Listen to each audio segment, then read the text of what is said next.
Les invito a abrir su Biblia en la carta a Filemón. Estamos hoy en el segundo mensaje de esta carta. Se titula Vidas cambiadas por el Evangelio de la Gracia. Y estaremos en los versículos del 11 al 25.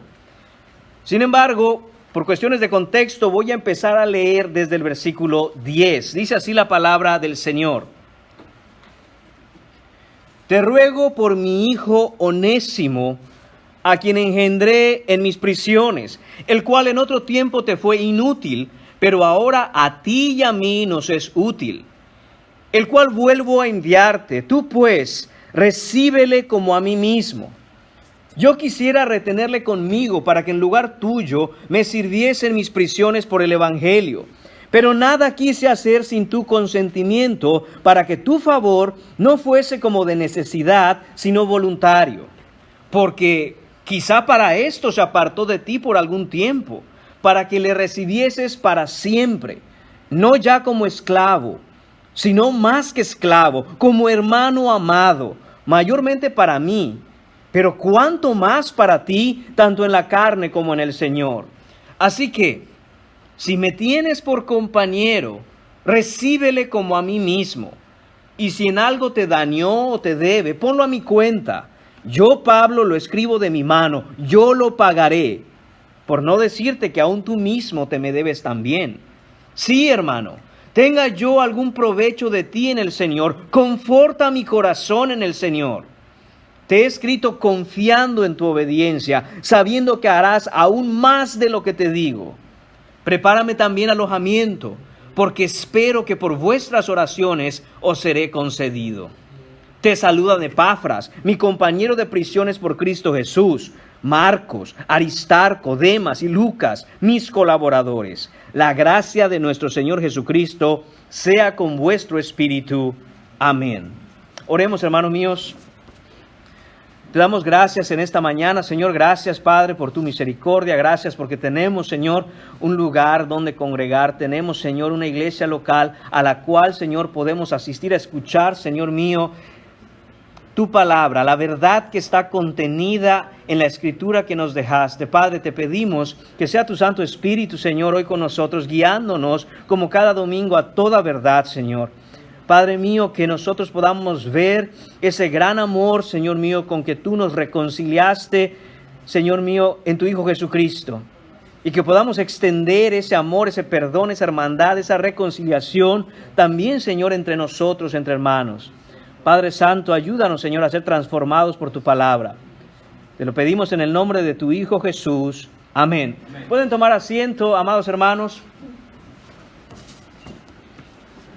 Esta es la carta a Filemón, esta hermosa y corta carta que empezamos el domingo pasado. Concluiremos primeramente, nos lo permite el Señor, hoy domingo. Y es que, hermanos míos, tenemos que recordar la situación, el contexto en que esta carta fue escrita. Recordemos, ahí están básicamente estos tres actores principales, estos tres personajes, estas tres personas que son Pablo, Filemón y Onésimo. Recordemos brevemente lo que ya sabemos. El domingo pasado hablábamos de cómo Onésimo es un esclavo fugitivo. Fue encontrado por Pablo. Dios dirige a Onésimo hasta Pablo, quien de su boca escucha el Evangelio. Onésimo se arrepiente, se convierte, es un hermano en el Señor.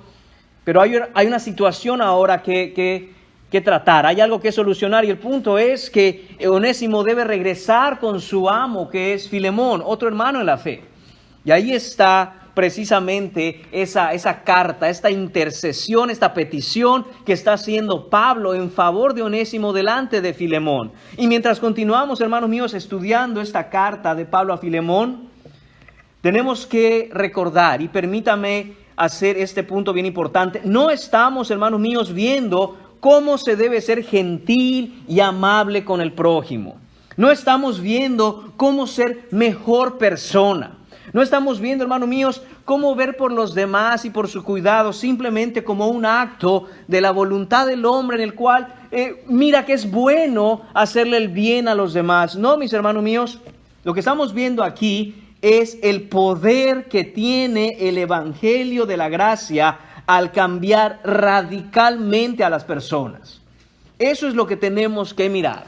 Si nos fuéramos este domingo, después de haber escuchado la predicación de estas dos partes del domingo pasado y hoy pensando, se debe ser buena persona para con los demás y simplemente dejarlo ahí, habremos perdido el punto central de la carta a Filemón.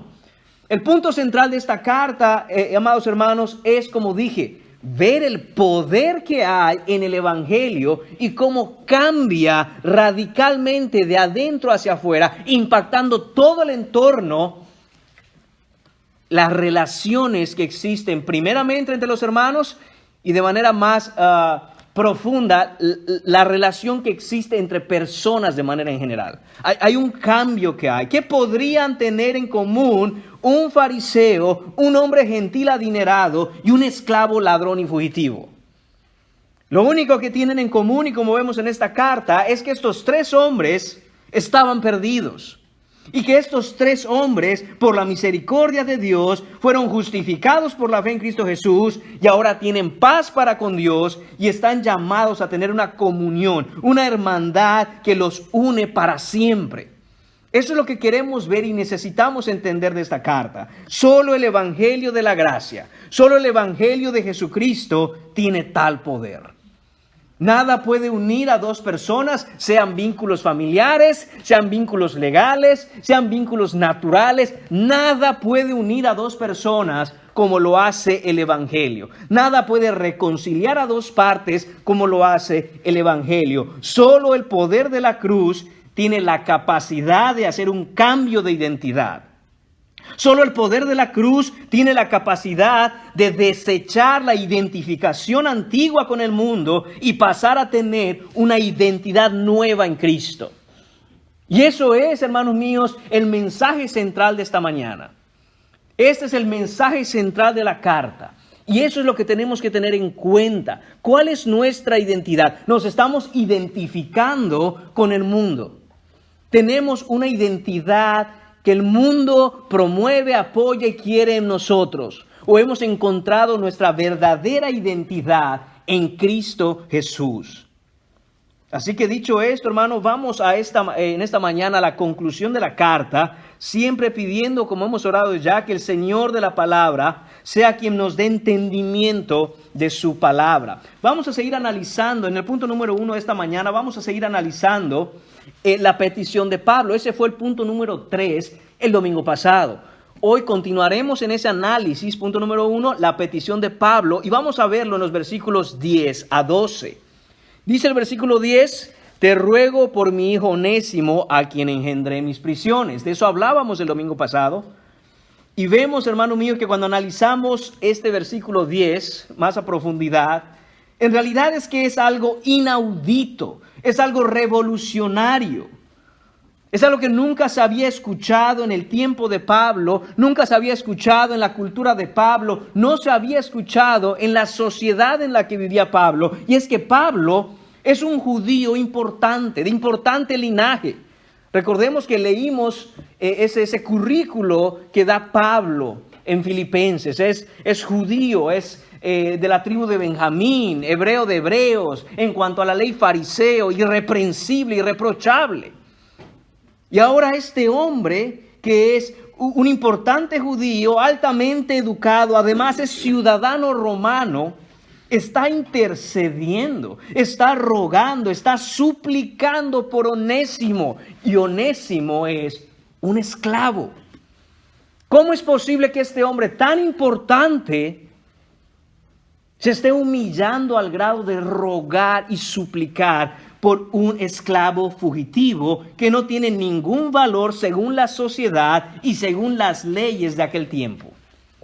Esto es lo que hace el Evangelio, mis hermanos. Hace algo nunca antes visto, nunca antes escuchado, algo diferente, algo que es fuera de este mundo. En la sociedad en que se encontraban estos hombres, hacer algo como esto era impensable. Humillante ciertamente para Pablo, pero no en el Señor. Pablo lo llama su hijo. Lo llama su hijo. Este es, hermanos míos, tanto una expresión de cariño por Onésimo, porque él lo vio nacer de nuevo en Cristo por la fe a causa del Evangelio, Pero también, hermanos míos, es una realidad espiritual, es una realidad de que Onésimo ya no es más una simple persona en el mundo, no es simplemente una persona que no tiene una paternidad, ahora él es hijo. Obviamente Pablo lo acoge de cariño como su hijo, pero la realidad última es que Onésimo ahora es hijo de Dios, es un redimido, tiene un padre, tiene una identidad, tiene una familia. No es uno más del montón que está por ahí perdido. El versículo 11 dice, el cual en otro tiempo te fue inútil, pero ahora a ti y a mí nos es útil. El cual, este es Onésimo, en otro tiempo. ¿Qué otro tiempo es este? El otro tiempo cuando Onésimo vivía en casa de Filemón sin conocer al Señor, sin ser cristiano, sin tener fe. A esto se refiere en otro tiempo. Y dice Pablo, te fue inútil. Esta palabra inútil, hermanos, es holgazán. Un bueno para nada y para nada bueno. Improductivo, infructuoso, inservible. Eso es lo que está diciendo Pablo aquí. Yo sé, hermano Filemón, yo sé quién es Onésimo antes de conocer al Señor. Te fue un inútil, te fue un holgazán, te fue improductivo, no pudiste tener un fruto de él, fue inservible en todo sentido. Pero ahora, dice Pablo, note el contraste. Antes, cuando no conocía a Cristo, en otro tiempo fue inútil. Pero ahora es otra cosa. Ahora en Cristo las cosas son diferentes, pero ahora, dice Pablo, a ti y a mí nos es útil. Ahora a ti y a mí nos es útil. Pablo está, hermanos, utilizando un muy interesante juego de palabras.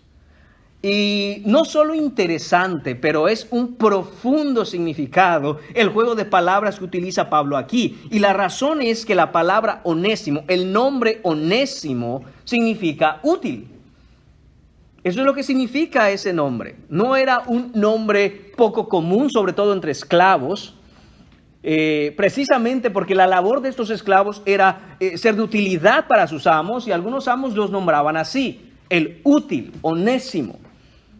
Entonces, en el juego de palabras que hace Pablo aquí, le está diciendo a Filemón, mira, Onésimo fue un inútil, cuando debió haber sido útil, porque su nombre es Onésimo. Pero ahora ya es útil. El que se llamaba útil fue inútil, pero ya es útil. Parece trabalenguas, hermanos. Pero ese es el juego de palabras que hace Pablo ahí. Yo sé que aquel que debió haber sido útil, te fue un inútil, pero ahora ya es útil. ¿Y qué está diciendo Pablo aquí? La idea es esta. Onésimo nunca fue quien debía haber sido hasta que el Evangelio lo transformó. Hasta que el Evangelio lo transformó, aquel que debió ser útil era un inútil. No servía para lo que debía haber servido.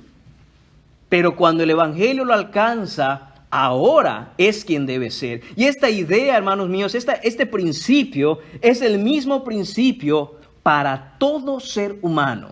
Esto no aplica únicamente a Onésimo. Esto es para todo ser humano. Sin Cristo, sin nacer de nuevo, sin fe salvadora, sin el Evangelio, nunca serás quien debes ser. Si tú estás aquí sentado y tú no tienes fe en Jesús, déjame decirte una cosa, no estás siendo quien tú debes ser. No estás siendo aquello para lo que Dios te diseñó, te creó, te hizo crecer en el vientre de tu madre, te hizo nacer y te ha cuidado, te ha provisto, te ha guardado hasta el día de hoy. Sabe Dios por cuántas cosas has pasado, pero no has muerto, estás aquí hoy. Pero si estás sin Cristo, aún no eres quien debes ser. Del mismo modo en que Onésimo era un inútil, no era lo que debía ser hasta que el Evangelio lo alcanzó, así todo aquel que está sin Cristo no es, y sin Cristo nunca será aquello para lo que debe, para lo que se creó y lo que debe ser. Y es que las palabras, hermanos míos, aquí empleadas son muy duras. Sin Cristo estás desperdiciando tu vida. Del mismo modo en que Onésimo desperdiciaba su vida sin Cristo. Sin Cristo, la vida es un verdadero desperdicio. Sin Cristo, sin fe en el Señor, se es infructuoso, se es inservible, se es vano, necio, inútil, bueno para nada y para nada bueno. Esa es la realidad. Y sé que estas palabras pueden sonar fuertes, pero no las estoy usando a la ligera, hermanos míos. Esto es lo que dice la Escritura. Acompáñenme rápidamente a Romanos capítulo 3. En Romanos capítulo 3, versículos del 10 al 12, la palabra de Dios nos deja clara una cosa. Note cómo dice, como está escrito. Romanos 10. Pablo está presentando el argumento de por qué todos necesitan el Evangelio, y es porque todos han pecado. Él quiere llegar a esa parte para que todos entiendan la necesidad que hay de la misericordia que solo se puede encontrar en Cristo.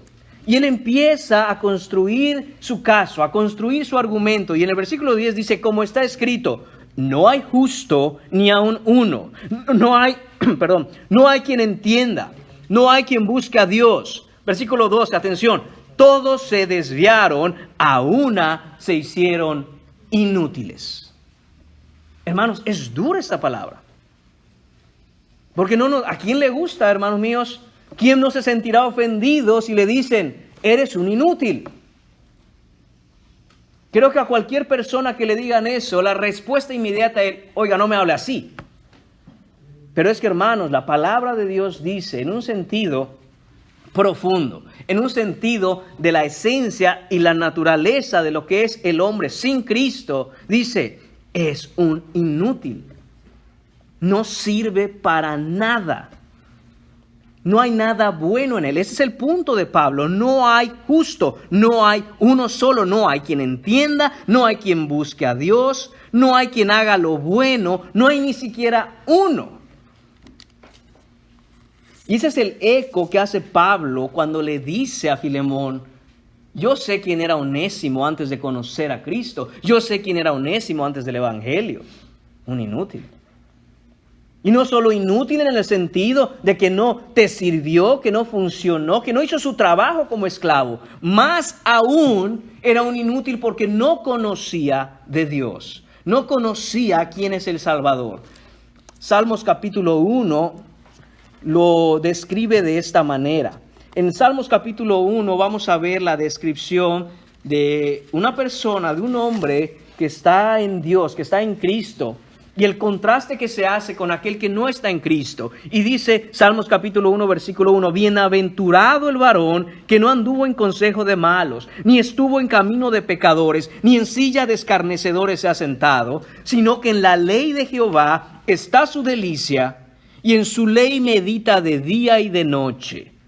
Dice el versículo 3, será como árbol plantado junto a corrientes de aguas, que da su fruto en su tiempo y su hoja no cae, y todo lo que hace prosperará. Note cómo el versículo 3 es la consecuencia de un hombre bienaventurado, de un hombre que ha sido justificado por la gracia de Dios.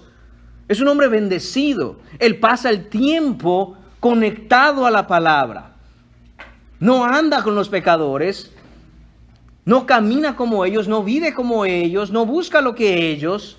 Resultado, es un hombre fructífero, es un hombre próspero, es un hombre útil. Y dice el versículo 4, contraste, no así los malos. Esto es, no así los hombres que no están en Cristo, no así las personas que no están en el Señor. Y dice, son como el tamo que arrebata el viento. El tamo es la cáscara que cubre la semilla de trigo. Y en los tiempos antiguos, en Israel, cuando se cultivaba el trigo, se empezaba a golpear de tal manera que la cáscara empezaba a desprenderse del grano, se ponía en grandes mantas, se echaba al aire por el peso, el grano de trigo cae, pero la cáscara es llevada por el viento. ¿Y qué era eso? Basura. Eso es lo que está diciendo el Señor en ese salmo. ¿Para qué sirve una persona que no es una persona de Dios? ¿Para qué sirve? ¿Cuál es la utilidad de la vida de una persona que no está en Cristo? Es como el tamo que arrebata el viento. Es decir, no sirve para nada, es basura. Eso se recogía, se amontonaba en un basurero y al final se le prendía fuego. Solo para eso es que sirve, no sirve para nada más. Pero ¿para qué es que el Señor nos ha creado? ¿Para qué es que el Señor tuvo en su eterno e infinito consejo, en su sabiduría, la intención de crearnos? Efesios capítulo 1. En Efesios capítulo 1, hermanos,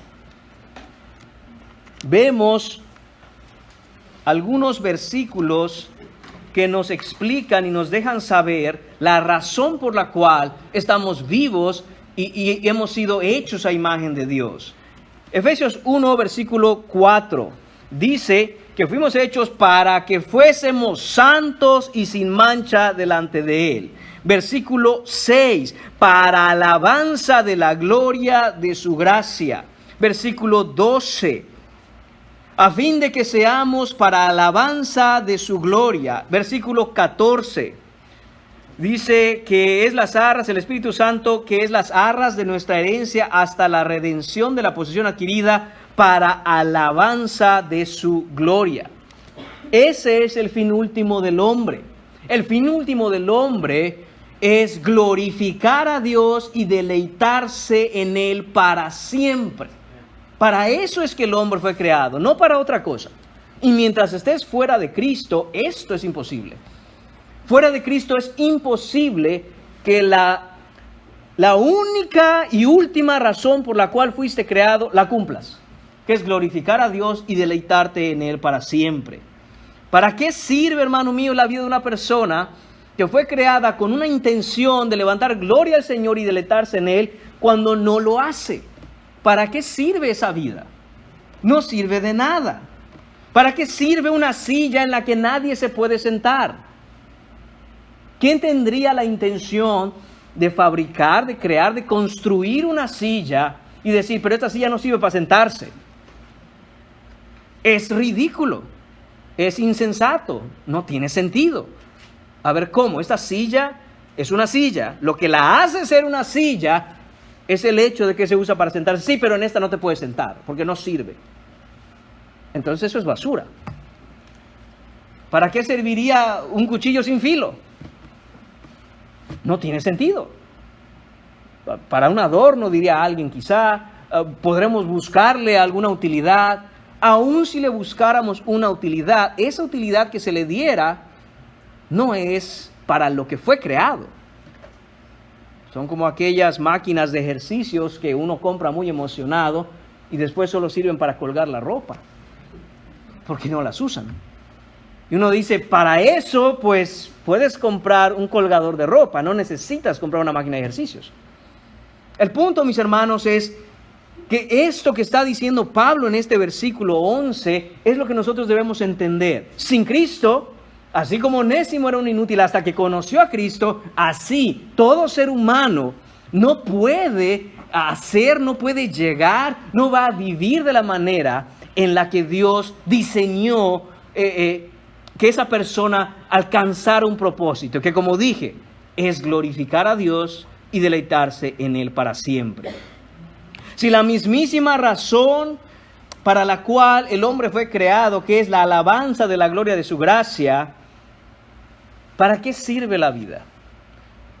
Sin esa convicción plena y profunda en el corazón de saber que yo vivo para la gloria de Dios porque estoy en Cristo, porque quiero una comunión con Él, porque le busco, porque yo quiero al final de mi vida pasar el resto de la eternidad alabando a mi Señor y sirviéndole. La vida no sirve de nada. En palabras del mismo Jesús en Mateo capítulo 5 versículo 13, si la sal pierde su sabor, ¿con qué será salada? No sirve para nada, sino para ser echada fuera y pisoteada por los hombres.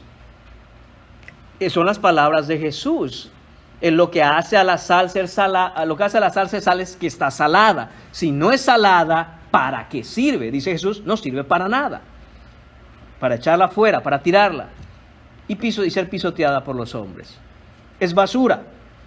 Onésimo, hermanos, antes de ser cristiano era un inútil, era sal que no salaba, Pero el Evangelio lo transformó, lo cambió, lo hizo útil. Ahora no es solo útil para su amo en la carne, ahora es útil también para Pablo. Ahora de hecho es útil para los hermanos, es útil para el cuerpo de Cristo. No hay utilidad ninguna en una persona que llega a la iglesia o se cree parte del cuerpo de Cristo porque llega a sentarse a la iglesia, pero no hay ningún fruto y no hay ninguna utilidad que el cuerpo de Cristo pueda disfrutar de ese aparentemente hermano. No existe.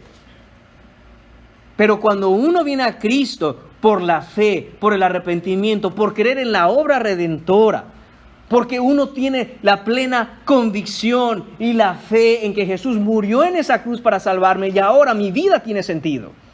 Mi vida realmente tiene sentido. Entonces empiezo a funcionar y a servir en aquello que Dios tuvo desde antes de la fundación del mundo, en su mente, en su plan, el servirme para glorificarle en medio de mis hermanos. Y obviamente la pregunta obligada es, hermanos míos, ¿dónde está nuestra identidad? ¿Dónde está tu identidad?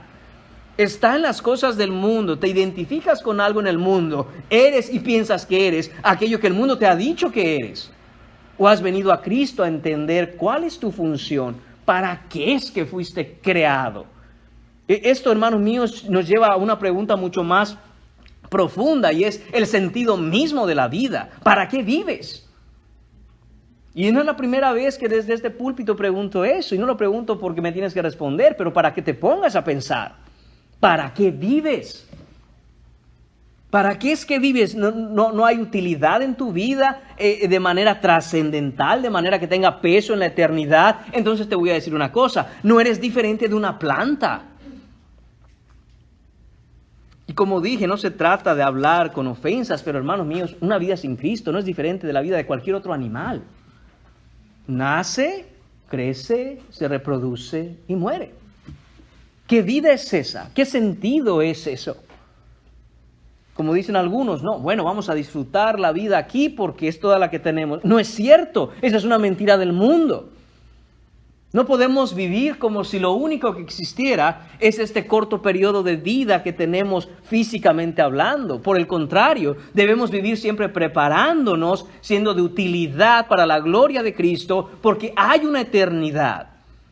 Y vivo hoy de la manera en que tengo claro el hecho de que voy a vivir para glorificar a mi Señor siempre. Onésimo, el esclavo, huyó queriendo encontrar su libertad sin darse cuenta de que perseguía un imposible. Note eso. ¿Qué motivó a Onésimo, un esclavo, a escaparse?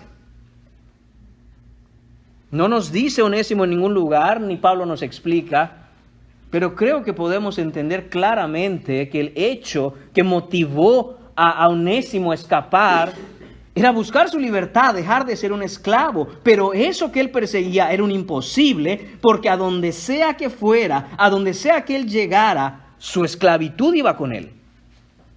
Él no era esclavo por el lugar donde estaba, él era esclavo porque eso era él. Y no importa si llegaba a Roma, no importa si se iba a Grecia, no importa si se iba al fin del mundo, es un esclavo. Y donde fuera que lo vieran es un esclavo fugitivo, es lo que es. Lo que necesitaba Onésimo es la misericordia de Dios para que lo liberara. Y eso fue lo que ocurrió. Dios, que es rico en misericordia, lo salvó y lo hizo verdaderamente libre. Todo cristiano hoy y ahora que está aquí sentado es el Onésimo de otro tiempo. Todos los que hemos venido a Cristo hoy somos libres en Él. En otro tiempo fuimos esclavos. Y muchos estuvimos buscando esa libertad en algún lugar. Y por la misericordia de Dios Él nos dijo, estás buscando en vano. Estás buscando en el lugar equivocado. No importa dónde vayas, no puedes cambiar quién tú eres. Eres un esclavo al pecado. No importa dónde vayas y no importa lo que hagas. No importa cómo te vistas, no importa cuánto dinero ganes, no importa que cambies de país, no importa cuántos años tengas, no importa cuánta educación quieras obtener, no importa absolutamente nada. No puedes dejar de ser el esclavo que eres. hasta que por el Evangelio, mis hermanos, y el poder que hay en él, vino y cambió a aquellos que hemos puesto nuestra fe en Jesucristo. Entonces nos hizo nuevas criaturas. Dejamos de ser esclavos, así como ahora Onésimo ya no es un inútil. Ahora es útil y es un amado hermano en el Señor. Y sé que hoy aquí hay cristianos, pero también sé que aquí hay onésimos, aún esclavos, que quizá están buscando liberarse de su esclavitud. Si tú eres uno de esos esclavos como Onésimo, que está buscando escapar de la realidad de un mundo que te esclaviza al pecado, déjame decirte una cosa, esa libertad solo la puedes encontrar en Cristo Jesús. Solo en el Señor. Así que vengan a Cristo, dejen su vana manera de vivir, abandonen el pecado, vengan a conocer al Señor de gloria y deja de perseguir un falso sueño de libertad que no existe. Si el Hijo os libertare, seréis verdaderamente libres. Énfasis añadido. Solo si el Hijo os libertare, seréis verdaderamente libres. Fuera de Cristo no hay libertad. Hay solo esclavitud. El versículo 12 dice, el cual vuelvo a enviarte, tú pues recíbele como a mí mismo. El cual es de nuevo, este es Onésimo. Y dice, vuelvo a enviártelo.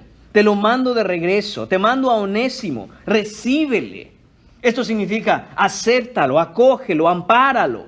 La idea aquí de Pablo es abrázalo, protégelo, guárdalo y cuídalo. Y dice Pablo, como a mí mismo. Haz por Onésimo, Filemón, lo que harías por mí si yo llegara a verte. Esta es la intercesión que hace Pablo. Pablo quiere que Filemón lo acepte de regreso. Pablo quiere que Filemón ame a Onésimo como él sabe que le aman a él. Una vez más, aquí Pablo está imitando a Cristo. Cristo no solo murió en la cruz por nosotros, amados hermanos, sino que ahora el Padre nos recibe. Ahora por Él el Padre nos abraza, nos protege, nos guarda y nos cuida. Y nos ama como a su Hijo Jesucristo. Esto es lo que está haciendo Pablo aquí. Cuando dice, recíbele como a mí mismo. Es eco de lo que Cristo hizo en esa cruz y ahora el Padre puede recibirnos y amarnos como a su propio Hijo. Charles Spurgeon dice que es impresionante la manera en que Dios nos ama. Y cuando vemos el sacrificio que Cristo hizo en la cruz, pudiéramos llegar a pensar que el Padre nos ama más que a su propio Hijo, porque nos libró a nosotros de la cruz, pero Él lo hizo pasar por ese martirio. Sin embargo, la realidad es que el Señor no nos ama más a nosotros que a Cristo, pero nos ama tanto como a su Hijo Jesucristo, que hermanos míos, eso debe hacernos explotar la mente y el corazón. Como un hombre como yo soy, pecador, muy lejos de del tamaño, de la estatura del varón perfecto que es Cristo, puede amarme el Señor de esa manera. ¿Cómo? No lo entiendo. No lo entiendo. Pero nos ama el Señor tanto como a su Hijo Jesucristo. Y este amor del Señor por nosotros solo lo podemos recibir por la fe. Únicamente por la fe. No hay nada que uno tenga que hacer o pueda hacer para que el Señor diga, oh, te estás portando muy bien. ¿Sabes qué? Creo que hoy te amo un poquito más. Hoy no te estás portando tan bien. Creo que hoy te amo un poquito menos. No, hermanos míos, ese no es el Evangelio. El Evangelio es que por los méritos de Cristo en esa cruz, el Señor nos ama todos los días, cada segundo, aún como cristianos, en el peor momento de nuestra vida espiritual, tanto como a su Hijo Jesucristo que murió por nosotros. Y Pablo hace eco de eso y dice, Filemón, recibe a Onésimo como a mí mismo. Claramente Pablo, hermanos míos, conoce muy bien quién es Jesús y su obra. Pero no solo conoce quién es Jesús y su obra, sino que está determinado y dispuesto de manera intencional a imitar a su Salvador en todo. Y eso es lo que está haciendo aquí. Es necesario, hermanos míos, que aprendamos a ser imitadores de Dios como hijos amados en la manera en que nuestro Señor Jesucristo nos ha amado y dio la vida por nosotros. Y es que a menudo, hermanos míos, pasamos por alto esas oportunidades de imitar a Cristo. A veces estamos tan perdidos en este mundo, siguiendo la corriente de este mundo, distraídos por las cosas del mundo, que no nos damos cuenta de esas oportunidades que el Señor nos da para ser imitadores de Cristo. Y quizá a veces hemos escuchado que debemos amar como Cristo. Por supuesto que debemos amar como Cristo. Claro que esto es algo deseable y es algo bueno. Pero ¿cómo, hermanos míos? ¿Cómo se ama como Cristo amó? ¿Cómo se vive como Cristo vivió? ¿Acaso no Él es el varón perfecto y nosotros no lo somos? ¿Cómo entonces se ama como Él? La realidad es que es imposible amar como Cristo sin Cristo. Es imposible que haya en mí, en mi naturaleza, en lo que yo soy como ser humano, amor como el de Cristo sin yo tener a Cristo.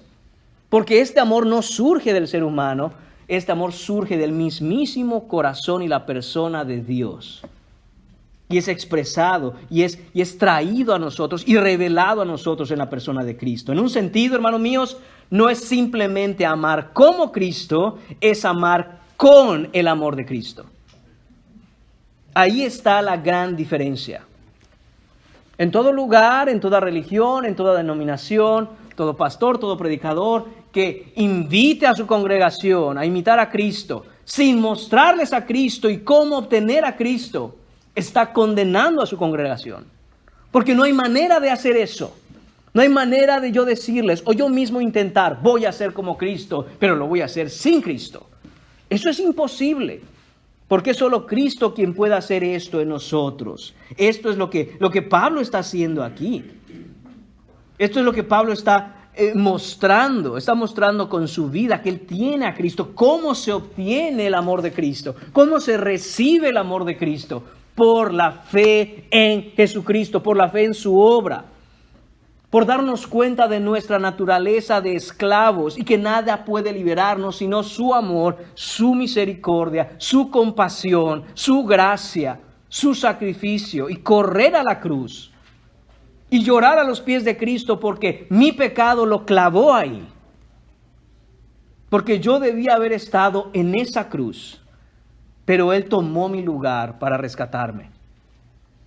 El deseo de Pablo es que Filemón derrame sobre Onésimo el amor de Cristo. El mismo amor que salvó a Pablo, el mismo amor que salvó a Filemón, ahora es el mismo amor que ha salvado a Onésimo. Y la intención de Pablo con esto es decir, hermano mío, Filemón, ¿acaso no hemos sido salvados por su infinito, incomparable, profundo y eterno amor? Esta es una pregunta, por supuesto, retórica. La respuesta es sí, claro que sí. Entonces, eso ha ocurrido exactamente igual en Onésimo. Derrama ese amor de Cristo que tú tienes sobre él. Es necesario que Onésimo experimente la verdadera comunión en el cuerpo de Cristo por el amor que hay en nosotros como cristianos.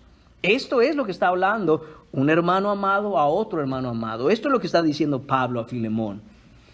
¿Cómo debiéramos nosotros desear que el amor de Cristo que nos salvó sea derramado sobre otros?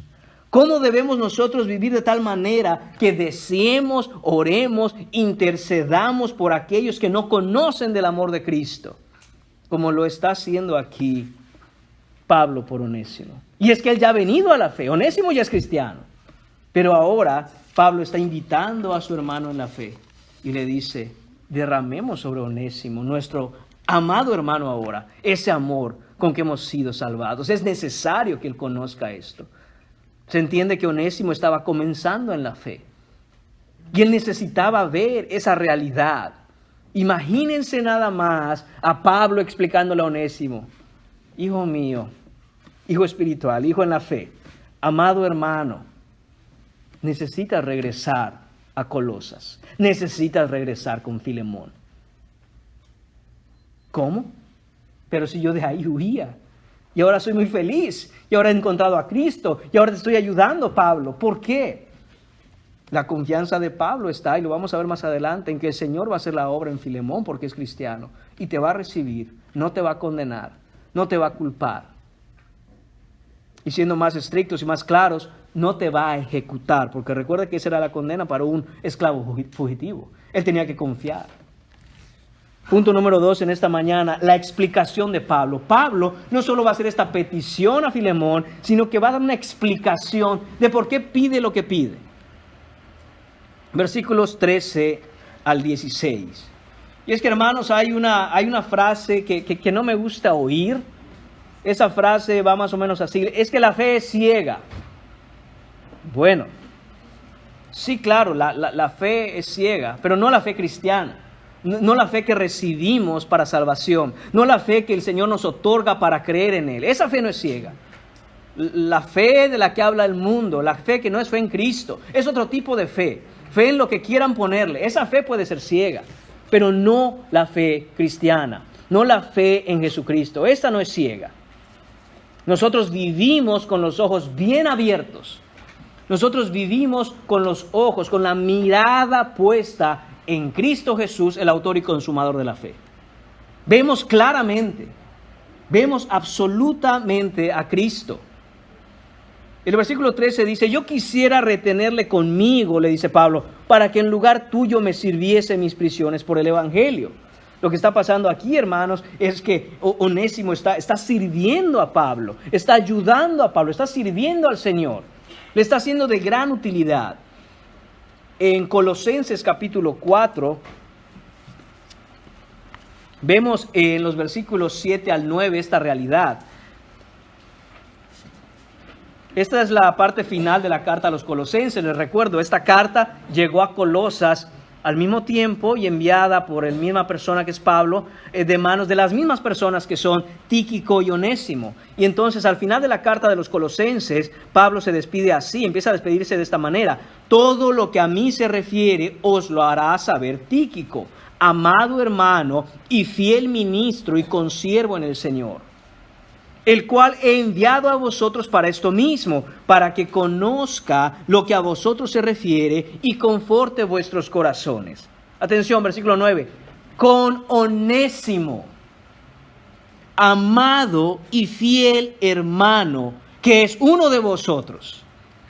¿Se da cuenta cómo Pablo hace énfasis y hace la aclaración pertinente? ¿Por qué? Porque seguramente Onésimo es conocido en Colosas. Y cuando le vieran dirían: ¡hey, ahí está el esclavo fugitivo! Vamos a avisarle de inmediato a Filemón: hemos encontrado a su esclavo. Se va a poner bueno esto. Pero no es lo que está diciendo Pablo. Pablo dice: ¡hey! Este Onésimo que ha llegado de nuevo a Colosas es un amado y fiel hermano y ahora es uno de vosotros. Cuidado, no es un esclavo ya. Es uno de vosotros, es uno igual a vosotros, es uno como ustedes, es uno como nosotros, es cristiano. Esto es lo que está diciendo Pablo aquí. Por eso le dice que en el versículo 13, dice Pablo: me gustaría quedármelo. Estamos entendiendo aquí que es uno de sus hermanos amadísimos. Pablo dice: no me lo quites. No sabes cómo sirve este hermano. No sabes qué obediente es, no sabes de su fe, no sabes cómo ayuda en todo, no sabes qué carácter tiene, qué manso, qué amable, qué cristiano es Onésimo. A mí me encantaría quedármelo, que se quede aquí ayudándome. Versículo 14, pero nada quise hacer sin tu consentimiento, para que tu favor no fuese como de necesidad, sino voluntario. Pablo no quiere que Filemón haga las cosas meramente por obligación. Pablo está invitando, llamando a Onésimo, haciéndole un llamado a que no sea algo obligado. No sea simplemente porque no tiene opción, no le queda de otra, es algo forzado. No, debe ser algo voluntario. Es lo que dice Pablo. Dice, sino un acto voluntario, que tú quieras dejármelo. que tú quieras recibirlo, que tú quieras perdonarlo, y si quieres, mándamelo de regreso, porque es que no sabes qué útil es Onésimo. No sabes cómo este hermano nos ayuda en la obra. Pero como tú quieras, esto tiene que ser voluntario. No te lo voy a mandar ni te voy a obligar. Y hermanos míos, esta es la manera en que el Evangelio cambia a las personas. Esta es la manera en que el Señor cambia la voluntad. Ahora tenemos un nuevo corazón en el Señor. Y recuerde, por favor, siempre recuerde esto. Cuando hablamos de corazón, cuando hablamos en la Biblia dice el corazón, no lo relacione en ningún momento con esa idea romántica que tenemos hoy de las emociones y los sentimientos bonitos y qué sé yo, arcoíris, pajaritos y... No, está hablando la Biblia de la voluntad. Obviamente, el asiento de la voluntad tiene diferentes cosas. Una de ellas son las emociones y los sentimientos, pero es un acto de voluntad. Ese es el corazón, como se entiende en la literatura especialmente judía. Es un acto de la voluntad. Y es que, hermanos míos, ¿qué es lo que hace que un hombre o una mujer, una persona que antes rechazaba a Cristo, ahora ame a Cristo, siga a Cristo y sirva a Cristo? ¿Qué cambio hubo? Hubo un cambio de voluntad. Hubo algo que es diferente ahora. Es algo que está dentro de uno, no está fuera. Está dentro de la persona y ahora hay ese cambio de voluntad. Todo cristiano que verdaderamente ha puesto su fe en Cristo Jesús tiene al Espíritu Santo morando dentro de él y tiene un nuevo corazón, tiene una nueva voluntad. Y es cierto que en esta nueva voluntad que nos impulsa y nos mueve a amar al Señor, aún no ha llegado al punto en que podamos amar al Señor perfectamente, completamente. Nuestro amor es falible, por eso es que Él lo tiene que sostener y lo sostiene, pero hay verdadero y sincero amor por Cristo Jesús. En una habitación oscura, hermanos míos, aún se puede ver la llama más pequeña de la vela del amor por Cristo. No importa que sea muy chiquita, pero cuando hay una verdadera llama de amor por Cristo, eso se nota. Quizá todavía no somos el sol de justicia que ama a Cristo como Él se merece, pero le amamos verdaderamente. En el versículo 15 dice Pablo, porque quizá para esto se apartó de ti por algún tiempo, para que le recibieses para siempre. Y aquí está la explicación de Pablo. Ese es el título del punto número 2.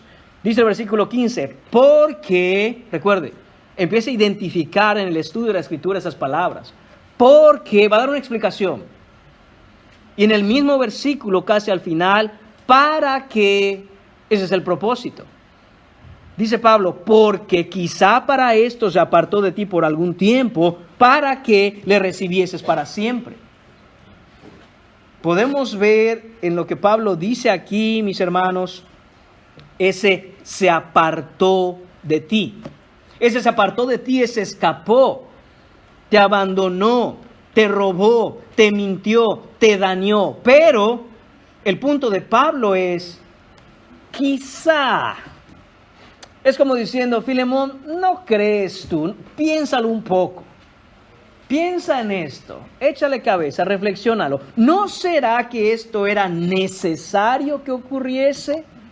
¿No será que esto es todo de acuerdo al plan perfecto de Dios para que Onésimo conociera el Evangelio y ahora regresara contigo para siempre? Cuando dice Pablo, quizá, ese quizá no es falta de conocimiento de parte de Pablo. Eso no es duda de parte de Pablo. No está expresando una incertidumbre, sino que, como dije, está invitando a Filemón a pensar en las cosas. Pablo no quiere que Filemón piense, ay, ¿por qué me pasa esto a mí? Yo amando siempre a los hermanos, incluso como cristiano que soy ahora, la manera en que yo trataba a Filemón siendo esclavo, y él se aprovechó de mí, él me robó, él se escapó, él me dañó. No pienses en eso. Esa es la idea de ese versículo. Piensa mejor en una cosa. ¿No será que todo esto era lo necesario. Aquello que quiso hacer Onésimo al robarte, al dañarte, al escaparse de ti, era solo algo que el Señor tenía y siempre ha tenido en su voluntad para salvarlo y regresártelo para siempre. Esto es una apelación que Pablo hace a la soberanía de Dios. Filemón, recuerda una cosa, todo esto ya estaba en la mente de Dios antes de que ocurriera. Todo lo que ocurrió, todo esto que Onésimo ha hecho, él ciertamente de manera voluntaria, él quiso escaparse, él quiso robarte, él quiso dañarte. Pero aún la voluntad de Onésimo no había escapado de la voluntad de Dios.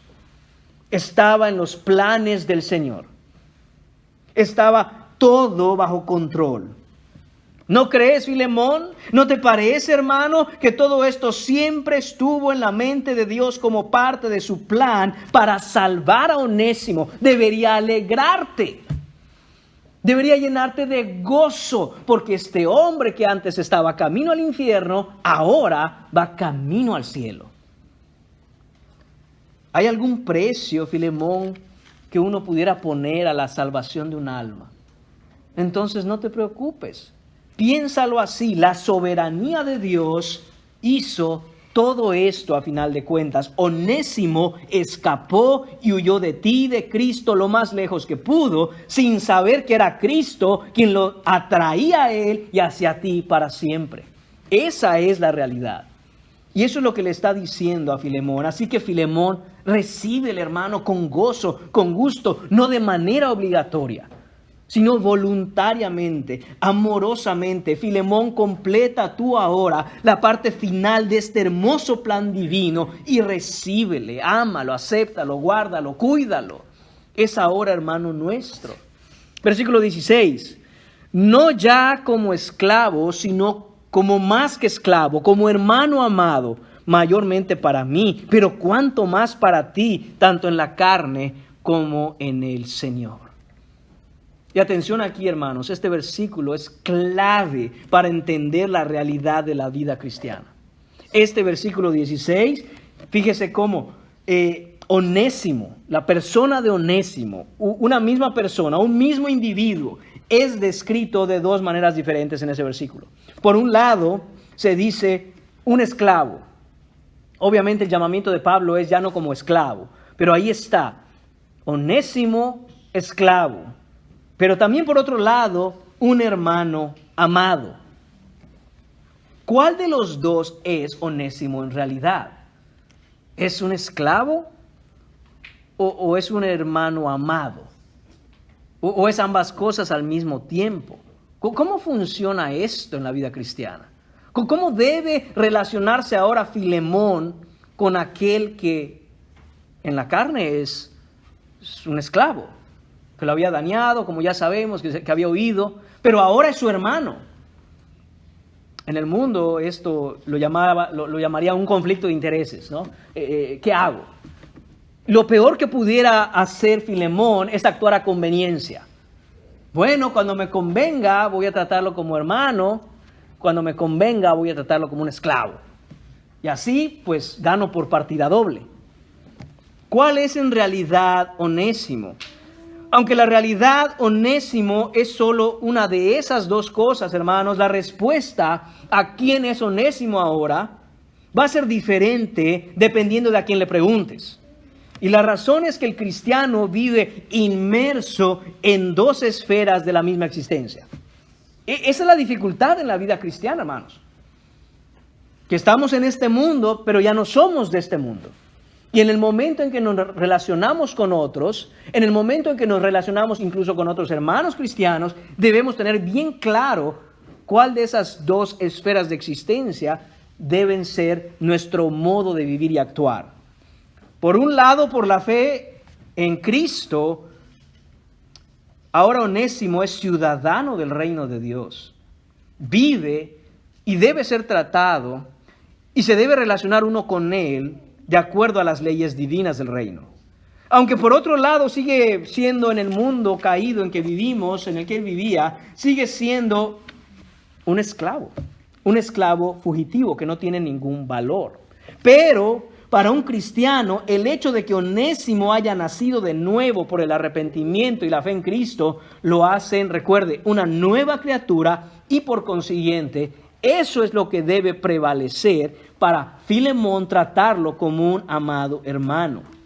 El título de estos dos mensajes que conforman la carta a Filemón, usted sabe, ya lo he dicho varias veces, pero lo quiero repetir: vidas cambiadas por el Evangelio de la Gracia. Y básicamente vemos tres vidas que cambiaron: la de Pablo, la de Filemón y la de Onésimo.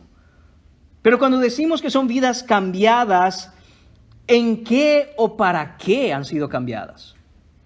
¿Cambiadas en qué sentido? Porque es muy fácil decir, la vida cambiada por el poder del Evangelio. ¿Cambiada en qué sentido? ¿Cómo cambió la vida de una persona que antes no creía en Cristo a una persona que ahora cree en Cristo? ¿Cómo cambió su vida? Cambiadas en lo que son y en dónde están. Ese es el cambio que se hizo en estas personas. Ya no son lo que antes eran y ya no están donde antes estaban. Pablo antes era abiertamente perseguidor de la iglesia, ahora es prisionero de Cristo edificando la iglesia. Filemón antes era un hombre próspero que vivía para sí, ahora es un cristiano lleno de amor que vive para sus hermanos. Onésimo antes era un esclavo, ladrón, traidor y fugitivo. Ahora Onésimo es un hermano amado sirviendo fielmente el avance del Evangelio. Y los tres, tanto Pablo como Filemón y Onésimo, son hermanos en Cristo. Tienen exactamente el mismo Padre, el mismo Salvador, la misma fe, viven en el mismo reino. ¿Qué es lo que pide entonces Pablo a Filemón? Le pide que no mire y no desee vivir y actuar como actúa y vive el mundo. No quiere que Filemón vea a Onésimo como un esclavo, porque la realidad última es que ya no lo es. No importa lo que diga el mundo, Filemón, recuerda que este hombre que tienes enfrente ya no es esclavo, es tu hermano, ha nacido de nuevo, ya no es un esclavo. Eso es lo que le dicen a Onésimo en este mundo caído. Eso es Onésimo según Roma, eso es Onésimo según las leyes en Colosas. Pero no más cuando él ha entrado al reino de Dios como un hermano amado. Pablo quiere que Filemón entienda la realidad última de la vida de Onésimo. Ahora él es un ciudadano del reino de Dios, un redimido hijo de Dios. Es tu hermano, Filemón. Recíbelo, ámalo.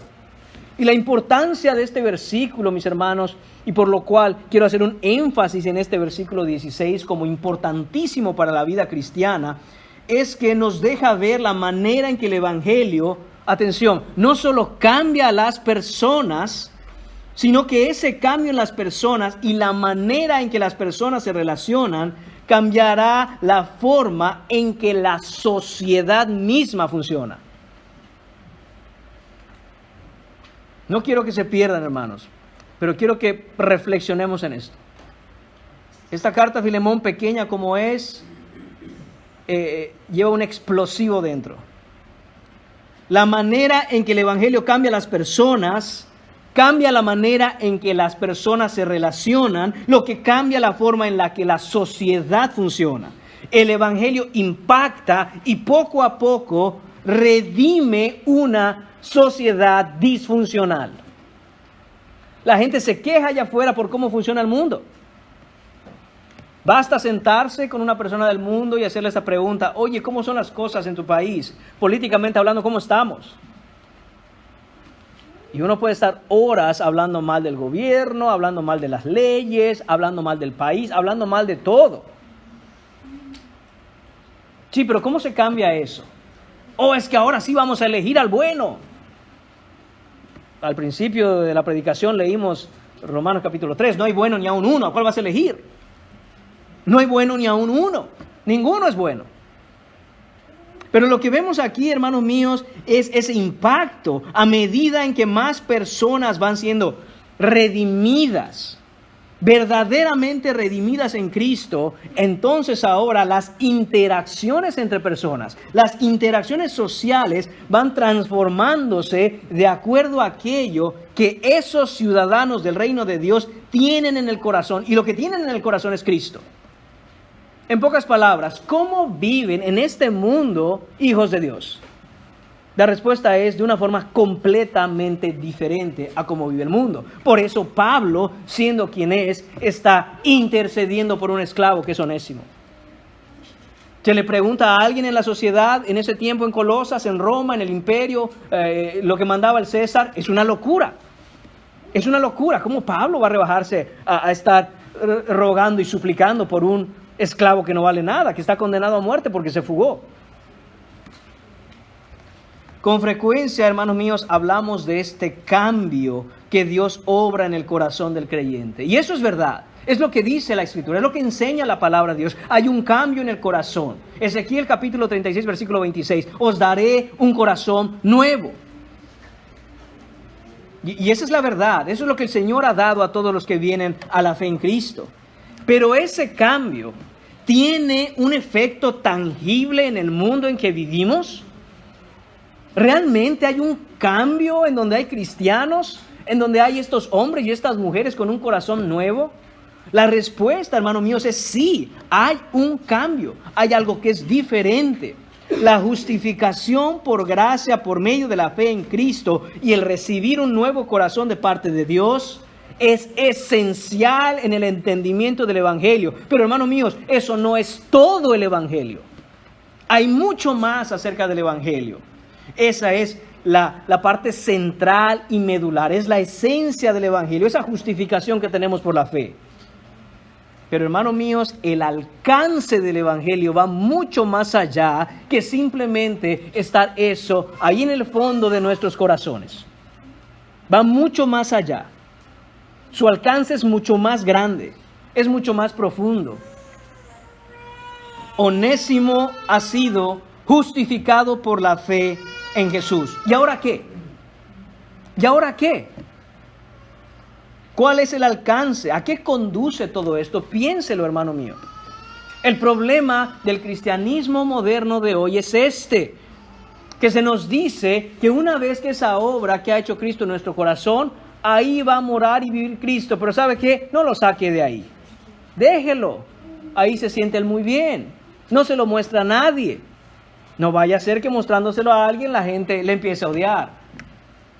No, hermanos, el alcance es muchísimo mayor. Conduce a una transformación completa de todo el entorno en donde el cristiano vive, comenzando en la iglesia, comenzando entre sus hermanos cristianos. Y note que dije comenzando. No es que solo ahí, no es que únicamente y exclusivamente ahí, sino que es desde ahí, desde su relación con sus hermanos. Cristo está reconciliándolo todo a través del imparable avance de su iglesia. Él ha venido a reconciliar con Dios todas las cosas. Colosenses capítulo 1, versículos 19 y 20. En Cristo Dios ha decidido reconciliar todas las cosas. Cristo es el Todopoderoso que avanza a su iglesia, que avanza a su reino por el poder del Espíritu Santo a través de sus redimidos. Y ni las puertas del Hades pueden prevalecer contra ella. Muchas veces se tiene la idea, hermanos, y crecemos con la idea en la vida cristiana de que estamos siendo atacados por Satanás. Hermanos míos, Satanás vive a la defensiva, no al ataque. Cristo vino y lo derrotó en la cruz. Cristo vino y lo aplastó en esa cruz. La serpiente fue aplastada y está derrotada. El reino que está avanzando y se mueve hacia adelante en un ataque directo contra las obras del mal es la iglesia. No al revés. No vivimos, hermanos míos, soportando los ataques del enemigo hasta que un día quizá el Señor nos saque de aquí. No, hermanos, vivimos en un constante ataque, en un combate que va hacia adelante y Satanás está encerrado de tal forma que la palabra dice, pero ni aunque ponga las puertas del Hades, no se puede seguir escondiendo, la iglesia le pasará por encima. El evangelio le pasará por encima. No podemos simplemente hablar de la fe en Cristo como un bonito sentimiento en el corazón, pero que no tiene un efecto claro, directo y tangible en cómo vivimos en este mundo. Pensemos en esto. ¿Existía la esclavitud en los tiempos de Onésimo? Claro que existía. Pero ahora vemos que la manera en que debe tratar Filemón a Onésimo no es a la manera en que las leyes y el mundo de la época le decían que tenía que tratarlo. El evangelio rompe con eso. Ahora es tu hermano Filemón. Y no debes fijar tus ojos en la manera en que el mundo te dice que debes relacionarte con él. Porque entonces, por eso se perpetúa, por eso continúa, por eso se queda ahí para siempre la institución de la esclavitud. Porque no has entendido que en el reino ya no hay eso. Y eso es lo que le pide Pablo a Onésimo. ¿Cuál es el alcance, mis hermanos, último y final del evangelio? Hemos visto ya que su esencia, la parte medular y más importante, es esa justificación por la fe, por el sacrificio de Cristo en la cruz en lugar nuestro. Pero ¿cuál es el alcance? El alcance es la gloria de Dios por la salvación que Él ha dado a su pueblo, a sus redimidos, para que tengamos juntos gozo y comunión con Él para siempre en los cielos y la tierra nueva, desde siempre y para siempre. Ese es el alcance final del evangelio. No vivir vidas que simplemente digamos, bueno, ya soy salvo, así que seguiré mi vida, pero gracias a Dios ya al infierno yo no voy. Pablo no le está diciendo a Filemón, Filemón, yo sé que eres cristiano, eres creyente, tienes fe en el Señor, pero sigue viviendo igual y trata a tus esclavos igual que siempre, y trata a los demás como siempre los has tratado. Tú sabes, sé un poco más amable. No le está diciendo a Onésimo, Onésimo, qué bueno que tienes fe, qué bueno que viniste al Señor, qué bueno que ahora eres cristiano, pero ¿sabes qué? Pues ni modo, te tocó ser esclavo, regrésate y... No, hay un cambio completamente radical. Vidas cambiadas por el evangelio de la gracia. Esto es lo que está pidiendo aquí en el versículo 16. Y le dice, mayormente para ti, es un hermano, mayormente para mí, dice Pablo, pero cuanto más a ti, tanto en la carne como en el Señor. Es decir, no solo Onésimo era su esclavo, sino que ahora como hermano hay una relación mayor, más grande, más profunda, más directa. Eso es lo que le está diciendo. Antes, Filemón, tú creías que Onésimo te pertenecía porque tú eras el amo y él era el esclavo. Ahora no solo te pertenece, sino que tú le perteneces a él, porque estamos hablando de dos hermanos. Punto número 3 en esta mañana. Después de esta explicación que Pablo da, Pablo va a hablar de la confianza que él tiene en lo que está pidiendo. Y dice el versículo 17, versículos 17 a 22, así que si me tienes por compañero, recíbele como a mí mismo. Y si en algo te dañó o te debe, ponlo a mi cuenta. Yo, Pablo, lo escribo de mi mano, yo lo pagaré, por no decirte que aún tú mismo te me debes también. Sí, hermano, tenga yo algún provecho de ti en el Señor, conforta mi corazón en el Señor. Te he escrito confiando en tu obediencia, sabiendo que harás aún más de lo que te digo. Prepárame también alojamiento, porque espero que por vuestras oraciones os seré concedido. Todos esos versículos, hermanos míos, expresan la confianza de Pablo que tiene en lo que está pidiendo y en una serie de cosas que quisiera que notemos. Primero, Pablo confía en su hermano Filemón, versículo 17. Dice, así que si me tienes por compañero, recíbele como a mí mismo. Ese compañero dice, Filemón, si somos cristianos, y lo somos, recibe a Onésimo, como si fuera yo mismo. Pablo tiene una confianza, no en el hombre, no en Filemón como una persona y el carácter que tiene simplemente, sino porque él es cristiano y sabe que en el cristiano mora el Espíritu Santo. Después vemos la confianza de Pablo en el valor del Evangelio, versículos 18 y 19.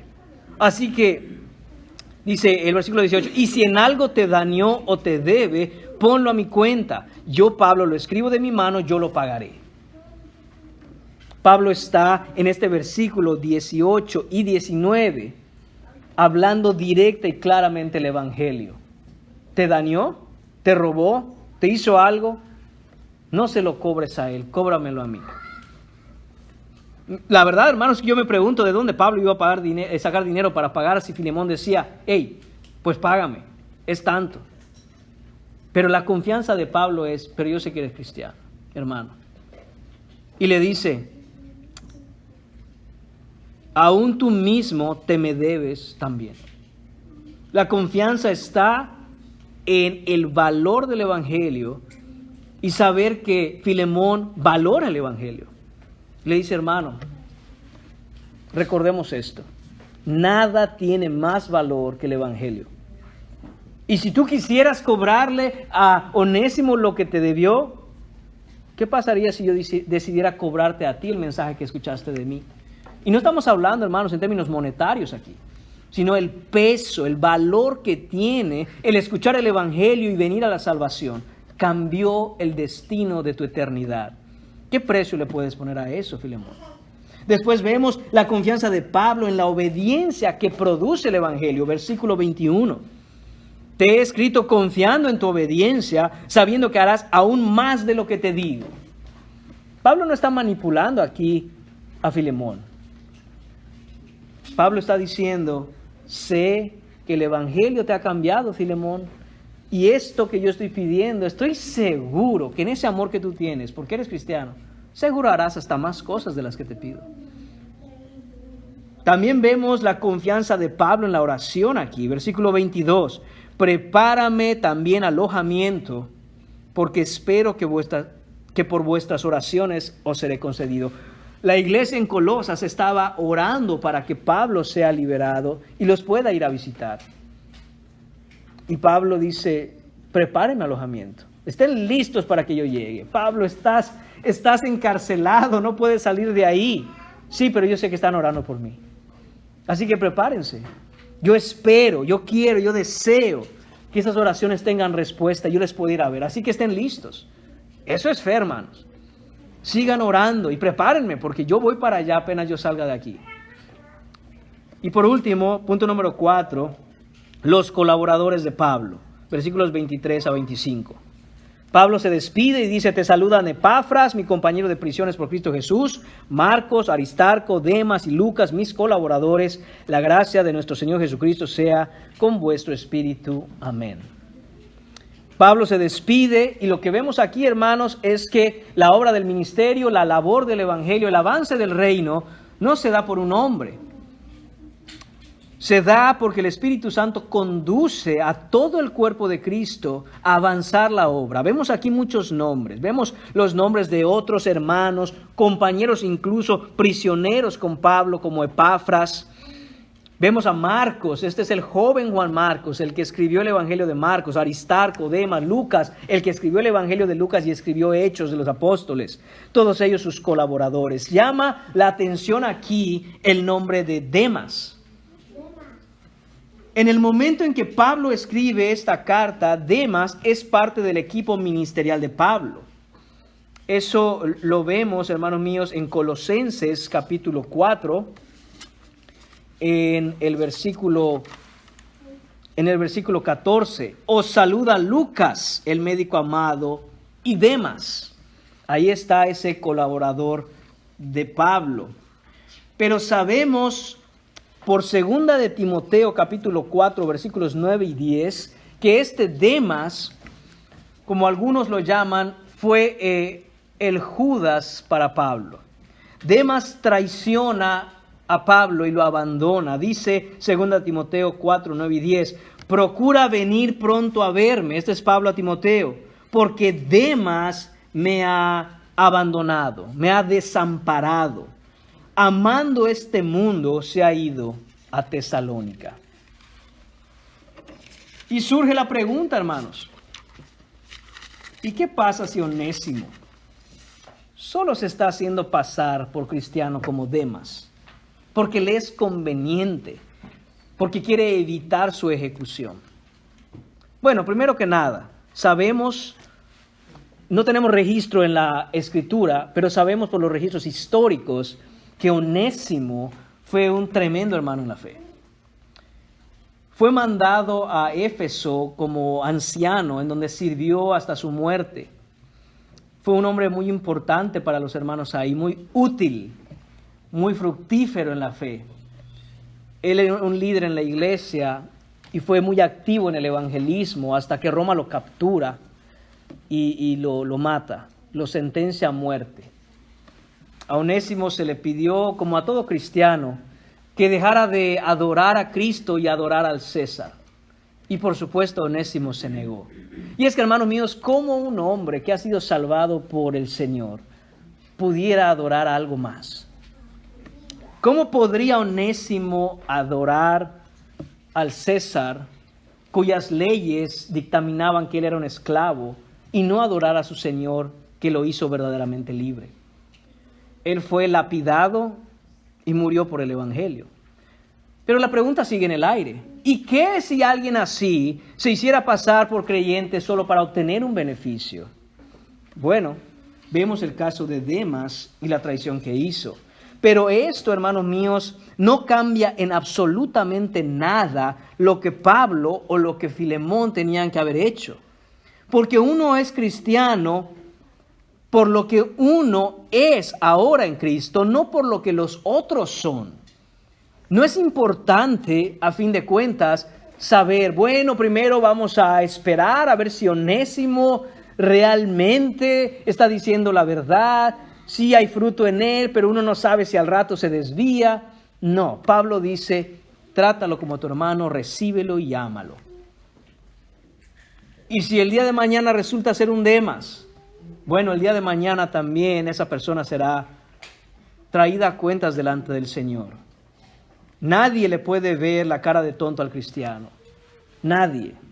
Porque el cristiano es y hace y vive como vive por lo que hay en él, y ese es Cristo. Y nadie le puede ver la cara de tonto a Cristo, hermanos. Así que nunca se sienta como que, ay, si se aprovechan de mí, ay, si hago esto, ¿qué va a pasar? Luego van a pensar que soy un tonto. Usted viva como cristiano. Esto no echa fuera la verdad de que debemos practicar sabiduría. Esto se está hablando en un contexto entre hermanos cristianos, aun si esos hermanos pudieran un día desviarse. No es lo mismo hablar de cómo vamos a mostrar amor, cómo vamos a mostrar compasión y perdón a los que no son creyentes. Ciertamente debemos mostrar esa compasión, ese amor y ese perdón. Pero aquí en la carta se habla de hermanos cristianos. Así que, hermanos míos, hacemos lo que hacemos y vivimos como vivimos porque somos lo que somos. Esa es la verdad. Y como cristianos estamos llamados al perdón, a la reconciliación. Esa reconciliación de todas las cosas en Cristo deben empezar con la reconciliación entre hermanos en la iglesia y desde la iglesia ser expandida a todo el mundo. Así que la pregunta es, ¿quién eres tú? ¿Eres tú un Onésimo esclavo, fugitivo tratando de encontrar algo y su libertad en donde no la va a encontrar? ¿O eres un amado hermano en Cristo? Ven a Cristo en arrepentimiento y fe hoy. Solo se puede encontrar libertad en Cristo Jesús. Pon tu fe en Él y sé cristiano. Nada menos que ser cristiano. Oremos. Señor y Padre, te damos las gracias por este tiempo. Señor, gracias por tu palabra. Señor, te pedimos que podamos ser transformados, Señor, por lo que tú has dejado en tu Escritura, Señor, por lo que tú nos has dado, Señor, para vivir por ella, para amarte y servirte. Señor, que esa transformación sea una transformación tangible y real en todos nosotros, Señor, y podamos, Señor, extenderla a otros. Te lo pedimos en el nombre de tu Hijo Jesús. Amén.